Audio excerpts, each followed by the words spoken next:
Hello and welcome back to Spell Slingers. Today we're going to talk about Battlemage. Battlemage is a 3-power avatar that can attack to play a site or draw from your atlas. So he can be really aggressive. The deck can kind of be built around him as your main source of damage and your linchpin for the strategy. So let's talk about some cards that are really good in a Battlemage deck. This is not a deck tech. This is more of an overview of things that synergize with Battlemage, what kind of cards you might want to lean into with your Battlemage deck, and some synergies you might not see at first, okay? Alright, so one of the first ones is Critical Strike. An ally deals twice its power and combat damage until end of turn. That's just sweet. I mean, you're hitting for 6 now with your Battlemage. That's a lot of damage. And you can combine this with some other things to make it even more ridiculous. For example, I've seen some people playing Enlarge in their Battlemage deck, which is good for a couple reasons. One, it makes your avatar occupy 4 sites, so you can kind of get some extra movement and a little bit more reach when you enlarge. And then it gets +4 power, which is absolutely nuts because that means it's now hitting for 7. And you can hit lands. If they have a couple blockers and you're enlarged, you just hit the one that doesn't have any minions on it. You hit that site and they take 7 and it hurts really bad. You combine an enlarge with a Critical Strike and now you're dealing 14 damage with a single attack. And when you attack, you can draw a site or play a site from your hand. So just imagine that like there. That's pretty insane. Now let's move on to Spin Attack. Spin Attack is a nice one. One of the weaknesses of Battlemage decks is that you can get swarmed by minions. And remember, when you attack with Battlemage, if you hit a minion that's 3 power, like, yeah, you're going to kill it, but you're going to take 3 power or 3 damage in the process, right? So you got to remember that you don't want to use Battlemage to remove minions all the time with combat damage. You're going to take a lot of chip damage in the process, and you might run out of cards in your hand before you're able to close out the game while putting yourself to a low life total in the process. So things like Spin Attack are extra good here because your avatar does 3 power.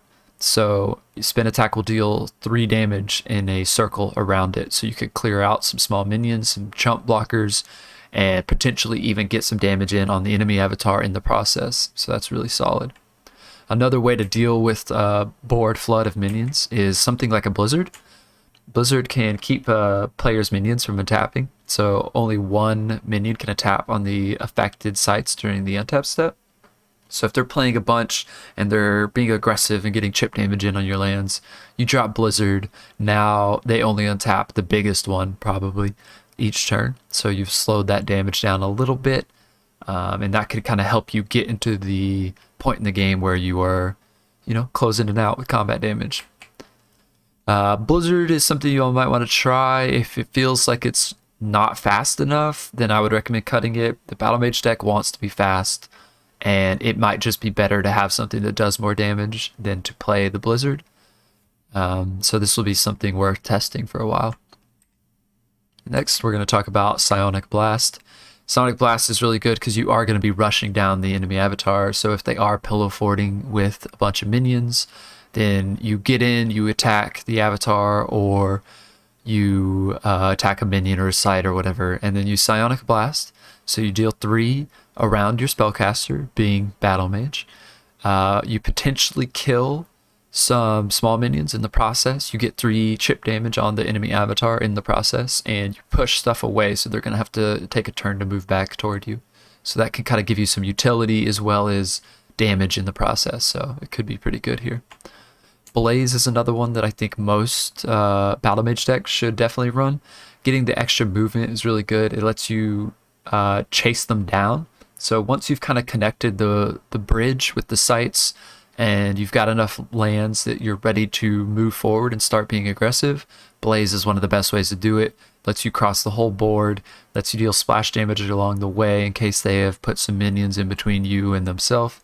And then you can use Blaze to run all the way across the board, slap their enemy minion, or slap their avatar in the face, and drop a land in the process. So Blaze is one of the ways to help you kind of get into that mid game in an aggressive way.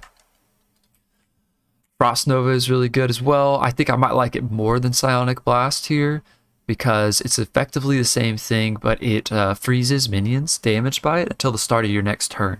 So you get to tap down and disable their minions for one of their turns in the process. So if you're not killing all of the minions with this, and they have a couple big guys that are hitting you really hard, and Battlemage goes to a low life total pretty quickly because of his ability and the way he likes to attack. This can give you that extra turn, and that extra turn could be, you know, exactly what you need to get there. So I would definitely consider Frost Nova. The only thing is it puts you into water, and Battlemage is more of a fire, earth, or wind kind of strategy. Water doesn't lend itself like too well in the Battlemage direction. So it's something to consider. If your Battlemage deck is only fire or only wind, then you may be able to kind of splash a couple water sites and play the Frost Nova. It only takes one water threshold, so it might be worth it if you have the space for it in your Atlas. Now we'll talk about Immolation. It's just good. I mean, 7 damage. You're trying to end the game quickly. If you're in fire and you're playing a lot of fire sites, definitely play Immolation. This can just get you there, you know. And it's also a good top deck in the late game when you've got them to Death's Door, because it can just hit the avatar regardless of how many blockers they have. So really good. Another one I like for when they flood the board with minions and it's hard to get around the minions in the kind of mid to late game, it's going to be Rain of Arrows. Deals 1 damage to all minions in the realm. So if you're playing the earth decks, you're going to kill all the soldiers. And then you disable minions damaged by these arrows until your next turn. So this actually just might be better than the Frost Nova if you're not already splashing blue or splashing water for certain reasons. Because it hits every minion in the realm and disables every minion in the realm. So as a battle mage, you're not playing a lot of minions. If you are, you're probably willing to disable them for a turn so that you can survive long enough to kill your enemy. And I think Rain of Arrows is one of the best ways to do it. I also think that the deck lends itself to kind of a wind fire strategy, and Rain of Arrows is only 1 wind threshold, so it's definitely worth considering if you're already in that element. Lastly, I'm going to talk about Fireball. Fireball's just really good. I mean, if you're already in fire, sometimes you're going to need that reach. Sometimes you're going to need to kill a minion that is just stopping you from closing the game out. Fireball is a way to do that. You're already going to be moving quite a bit with Battlemage because you want to be getting in and attacking. So if you play around the Fireball in your hand, you can usually set it up to hit pretty hard and launch in the correct direction when you need it. So it's something to consider. I like to build my Battlemage deck so that it is kind of like a magic deck. Obviously you're using a lot of magics like Spin Attack and Critical Strike and maybe Enlarge just to make Battlemage better. But because you're already leaning that direction, maybe a few that can like cover some distance would be worth considering. And I think Fireball or Ball Lightning are some of the ones you would want to consider. One other card that I haven't laid out here, I'm going to grab real quick. Okay, another one that I would consider if I was playing Battlemage is Backstab. Backstab lets you move to a site with a single enemy minion and attack it. And if the attacked minion dies, it does not deal damage back. So if it's a 3 power or less minion, you can move Battlemage to it as long as it's alone, which is a little weird stipulation, but as long as it's alone, you can essentially teleport to it and attack it. And if it's smaller than 3 power, you kill it without taking damage, which can be nice for a couple reasons. One, lets you move across the board with Battlemage, which is really useful because you do want to be up in the other person's face most of the time. And 2, it lets you kill a minion without taking damage back, which is another thing that's really nice about Battlemage, because you do take a lot of damage if you're killing minions as Battlemage. So Backstab is another one to consider for this kind of a deck. Now let's talk about like directions for elements. Like I've said, I think fire and wind are probably the best direction to go. I've seen a 3-element deck that's basically splashing for Enlarge. So it's playing a little bit of earth for Enlarge, and maybe some of the tutors. They were even playing some counter spells. I don't know that I would play the counter spell. I think you're just trying to end the game quickly, and counter spells are pretty narrow in this game, so it's not something I would probably consider. But the enlarge is really, really good. You get the extra movement because when you enlarge, you take up the intersection. And so once you're on the intersection, at the end of your turn, you do shrink. And so the way I've been told by like developers of the game and such is that when you shrink, you're picking the site that you go to out of the 4 that you're occupying. So if you enlarge the Battlemage over here, and so he's sitting here, and then you move in to attack, say, here. At the end of the turn, when you shrink back down, you can choose which one of these 4 you want to end up on. So maybe you do want to end up here as well. You get to do that, which is crazy because you effectively move 2 while also attacking for 7 in the process. So enlarge is worth considering, but just know that there aren't a lot of earth cards right now that lend itself toward the Battlemage deck. It definitely benefits more from fire and wind, but if you can afford to splash the earth a little bit for enlarge, it might be worth doing. All right, well, that's God of War talk. I think God of War is really strong. I wouldn't say he's too strong. I'm trying not to say anything's broken besides the Pathfinder. I still hold my stance on Pathfinder, and I have received word from Sorcery that they are looking into some of the fixes I suggested for Pathfinder, and so we may see a different version of Pathfinder before release.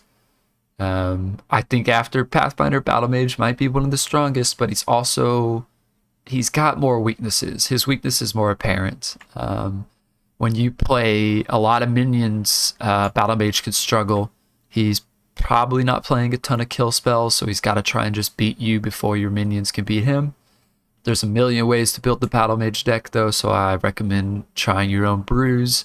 Maybe I'll post a deck tech about mine, but I think it's more interesting if I just show y'all some cards that are interesting in his deck and let you loose and, see what you come up with.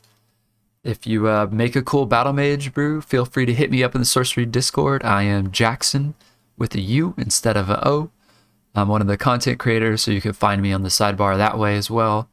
And if I'm around, feel free to ping me. Let's get some games in. I've got some weird brews that I like to try, and a couple decks that are just good as well. So I can usually match whatever we're trying to do.